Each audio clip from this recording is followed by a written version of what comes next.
So kahapon, nag-test ako ng isang recipe na nakita ko dito sa aking cookbook. By the way, yung cookbook na to siguro mga probably 8 years ago na, and nandito lang siya naka-display or naka-display dun sa lumang kitchen ko. Never pa ako nakagawa ng any recipe from this cookbook and from this cookbook. Dalawa lang naman yung cookbook ko and pareho lang siyang binigay. So this cookbook is by Marcy Goldman, A Passion for Baking. Ayan. So nag-browse ako ng pwede nating i-share or pwede kong gawin for the first time dito sa cookbook. And randomly, napili ko yung, kasi mahilig ako sa mga savory bread or anything savory. Ayan. Nakita ko itong double garlic fugas. So na-curious ako, ano yung fugas? Ayan. So ano yung fugas? So basically, it's a flatbread from province na sineshape siya or nilalagyan ng mga slit or cut na parang magmukhang wheatgrass. Yung shape niya, parang siyang dahon actually. Nakagawa ko kahapon, nag-test ako kahapon, pakita natin dito. So, yung method ko, ito kasi may flavor siya. Mostly mga dried herbs, spices, pwede ring parmesan cheese, pwedeng salt and pepper lang. So, yung nagawa ko kahapon, medyo manipis siya. So, naging crunchy talaga siya and makunat. So, bawal siya sa mga may pustiso, mahirap pang nguyain. Pero masarap siyang i-dip sa mga pasta sauce, sa marinara. Actually, kagabi gumawa ako ng creamy mushroom and beef soup. Gagawin din natin siya today habang pinuproof natin yung ating fugas or yung dough na gagawin. So, mag-start na tayo. We're gonna be using our stand mixer for the first time. Actually, mauga na to So, hawakan ko siya habang ginagawa natin yung ating fugas. We have 2.5 teaspoons of instant dry yeast. Tapos, 1 teaspoon of salt. Sama-sama na siya sa isang bowl. Ayoko kasi ng madaming procedure pag nagbe-bake. Kumahalo naman siya sa isang mixing bowl. Ba't hindi ko pagsamasamahin na lang? So, yan ang gagawin natin. And we have 1.5 teaspoons of sugar. 3/4 cup of water. And then, yung ating flour. 2 cups ng bread flour. 2 tablespoons of olive oil.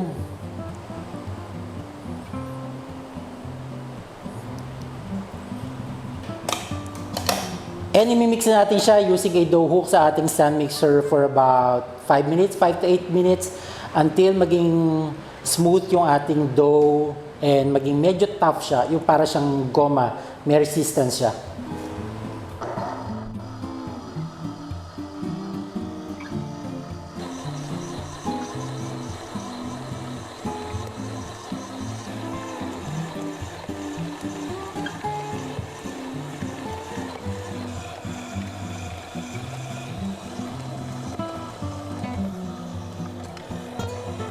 Actually, kaya siya umuuga, guys. Nung nasa lumang kitchen pa to, nahulog siya sa table. So, nauna to, kaya medyo maluwag na yung mga tornilyo niyan sa loob. Pero okay na okay pa rin. Hindi pa siya nagagawa. So, ito na siya after 5 minutes yung ating dough. Makikita nyo, para siyang goma na medyo matigas pag hinahatak. So, lalagyan natin ng oil kasi papaalsayin natin siya for 30 up to 1 hour, depende sa temperature sa kitchen nyo. Sticky talaga yung ating dough, guys. Lagyan natin ng olive oil yung bowl.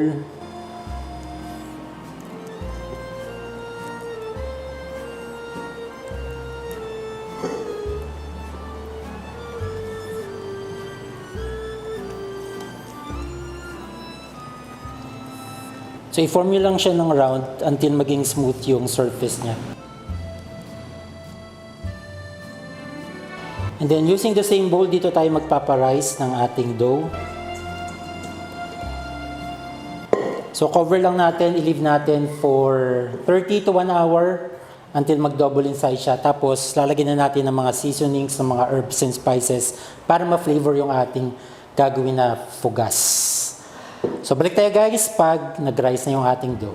So, habang inaantay natin mag-proof yung ating dough na ginawa, gawin na natin yung flavor natin para sa ating fugas.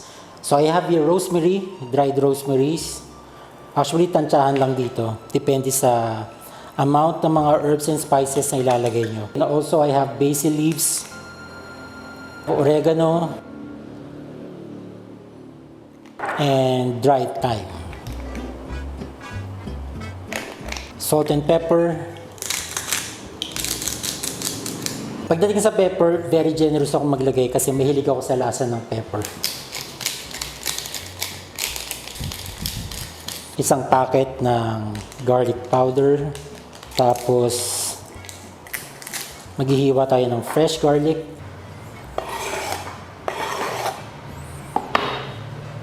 And then lastly, nagkataon lang na meron akong olive farcite. Hindi ko alam. Fresh olive siya, green olives, tapos merong nasa gitna. Hindi ko alam kung ano yung nasa gitna, guys. So siguro pepper siya. Search tayo. What is farcite? Stuffed olives. Ito yung laman niya. Ayan. Ayan. So feeling ko pepper. Maalat na maasim. So i-chop lang natin. And then lastly, lagyan natin ng olive oil. Mga 2 to 3 tablespoons.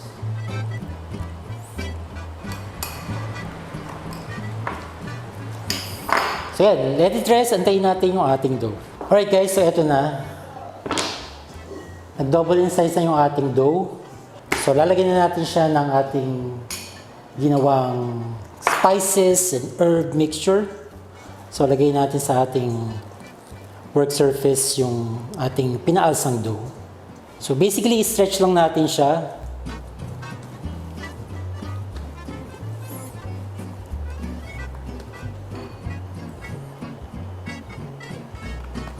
And then lalagay na natin yung ating mga olives, garlic, rosemary, thyme, oregano, basil, garlic powder, salt and pepper. So basically, spread lang natin. Tapos, i-fold natin yung ating dough.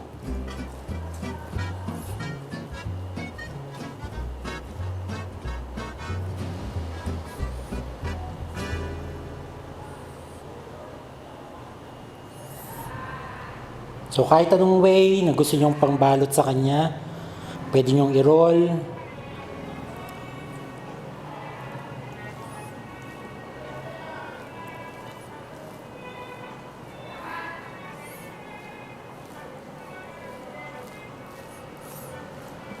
Ayan.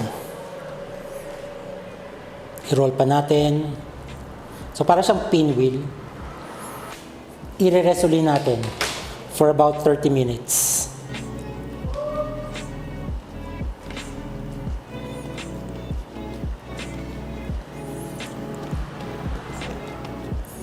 So medyo i-press nyo lang para mamaya habang nira-rice natin, mabubuo uli yung dough.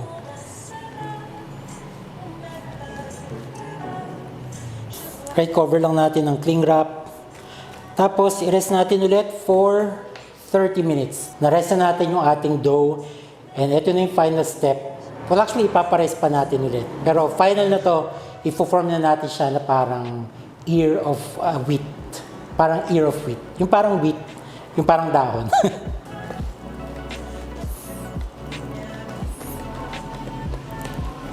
12x16 yung baking tray na ginagamit ko.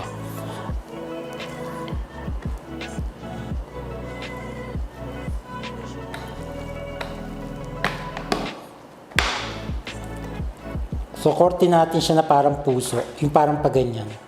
Actually, parang dahon siya. Yung may dalawang ano dito. May dalawang tenga. Paganyan siya. Tapos, sa kabilang dulo, medyo patusok.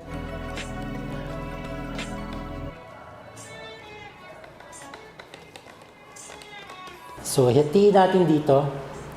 Sa gitna.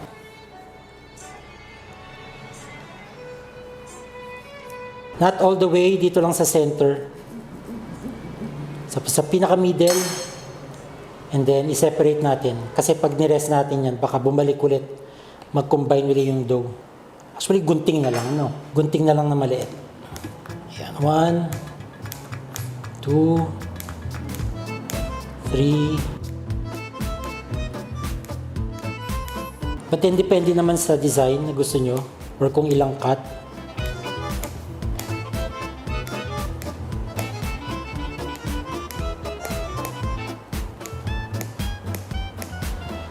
So, stretch natin para mag-separate yung mga cut.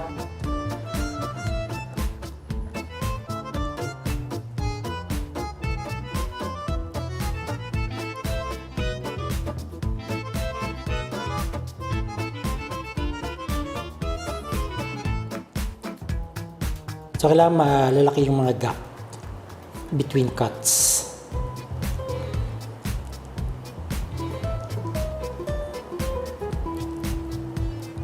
Final paalsa natin para ma-rest lang siya. So, during the resting time, pag nakikita nyo nagdidikit-dikit yung dough, paghiwa-hiwalayin nyo lang. Alright guys, na-rest ko na for about 20 minutes. So, ito na itsura niya guys. Yan. So, medyo nagdidikit-dikit. So, pag ganyan, iwalay nyo na lang. Use your finger. Tapos, iwalay nyo siya. Para maganda siya after ma-bake. So, yung oven ko, naka-preheat na siya at 250 degrees. So, i-bake natin to for 20 minutes. So, bake na natin and then gagawin na natin yung ating creamy beef and mushroom soup. So, lagay tayo ng olive oil sa ating saucepan. Unahin natin tong beef. So, any part ng meat, actually, binili ko lang to sa Alphamart kahapon. Ang nakalagay sa kanya is beef cubes, pero puro siya litid. So, hinimay-himay ko pa siya. Na-try ko siya kagabi, medyo medyo chewy, pero wala tayong choice. Ito lang yung meron tayo. So, gamitin na natin.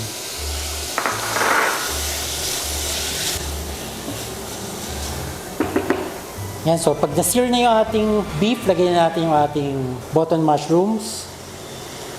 Chinap ko lang siya. Sama na rin natin itong garlic and onion.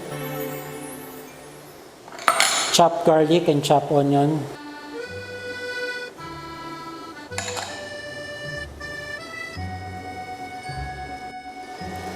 So cover muna natin, lutuin natin for about 2 to 3 minutes. Tapos lalagay na natin yung rest ng ating ingredients. So, gagamit tayo ng Knorr cream of mushroom soup. Ayan. So, meron akong 1 liter of water. I-dissolve muna natin yung ating soup powder. So, mix muna natin.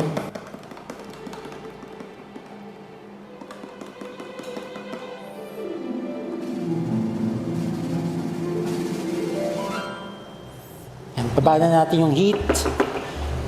Lagay na natin itong ating cream of mushroom soup with 1 liter of water.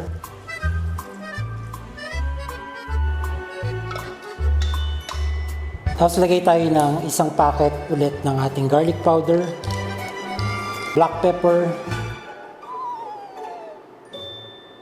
dried oregano, basil, thyme, rosemary, konting salt, freshly ground pepper. Mix natin. So basically, antay lang natin kumulo yung ating soup at medyo lumapot. And then, yun, okay na siya.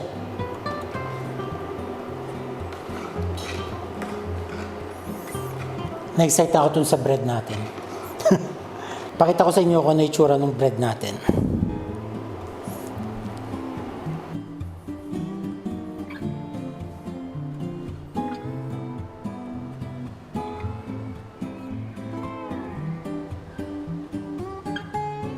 And saktong-sakto siya, luto na yung ating soup. Maluluto na yung ating bread. Yan, medyo nagtitikin na yung ating soup. Once na-start kumuluto, okay na siya. Yan, kumukulo na, patayin na natin yung heat. So yung bread natin, 10 minutes more, luto na siya.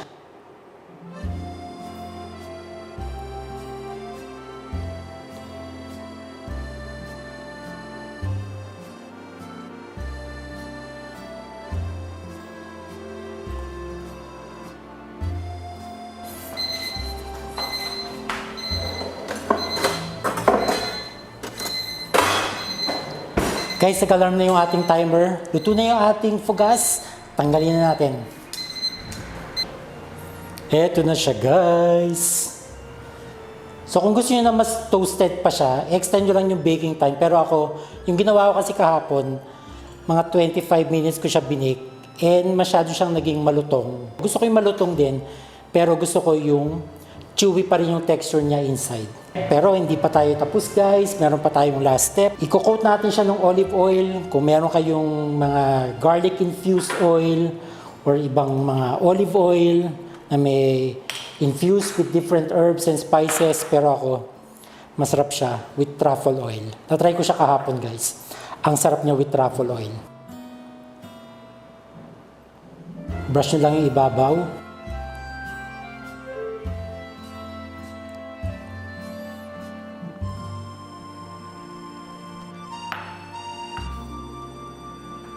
Sabi ko nga, mahilig ako sa pepper, additional freshly ground pepper. Ito siya, guys, oh. Kasi ito yung likod niya. Oh, di ba? Parang pizza, guys.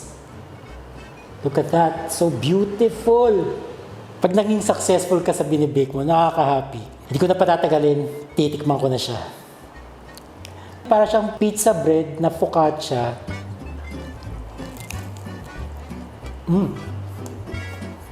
Promise, ang sarap niyan. Mas masarap to kaysa ginawa ko kahapon. Yung kahapon kasi, mas flat siya, mas brown yung color niya. Kasi in-extend ko yung baking time. Mas naging tostado siya. And in a way, mas may effort siyang nguyain. So eto, crispy yung exterior pero ang lambot ng gitna. And sobrang flavorful with all those olives, garlic, and mga herbs. Ang sarap, promise, guys. Promise, gawin nyo to, guys. Ngayong magpapasko sa Noche Buena, pa-impress kayo. Lagay nyo sa basket, tapos nakaganyan lang siya, oh, nakatayo. Tapos pipitasin na lang. Try naman natin dito sa soup. Siyempre, pinaghirapan din natin itong soup. Mainit pa. Ako po. Napakasarap. Hindi ako pero napakasarap. Yung combination yung bread, saka yung creamy mushroom and beef soup.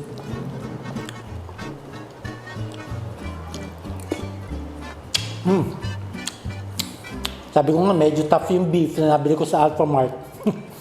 So, kunwari na lang, very tender siya. Pero masarap siya. Nakuha naman niya yung beef flavor. It's soft and super moist. Tingnan niyo naman yung feeling niyan.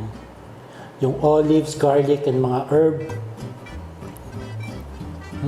Olive oil. Tapos sasawak mo dito sa cream of mushroom soup. Look at that. Sino mag-aakalang binik lang natin to sa tabletop oven natin na Hanabishi. Ganda, oh. By the way, mag-thank you muna ako sa nagbigay ng book na to. Hindi ko na maalala kung sino. It was one of the Christmas parties na inatinan ko. Matagal na, mga 8-9 years ago siguro, or 7. Basta matagal na. A Passion for Baking by Marcy Goldman. So dito na-inspire yung ating recipe. Thank you so much, Marcy Goldman. And sana mapanood mo tong vlog na ginawa ko yung recipe mo. Thank you guys for watching and sana gawin nyo to this holiday season sa mga reunions, mga dinner, with friends and families, definitely may impress sila. So 20 minutes lang para hindi siya maging tostado. And medyo makapal para chewy pa rin. Thank you guys for watching and please mag-subscribe kayo kung hindi pa kayo nakasubscribe dito sa channel ko. And I will see you on my next vlog. Bye guys!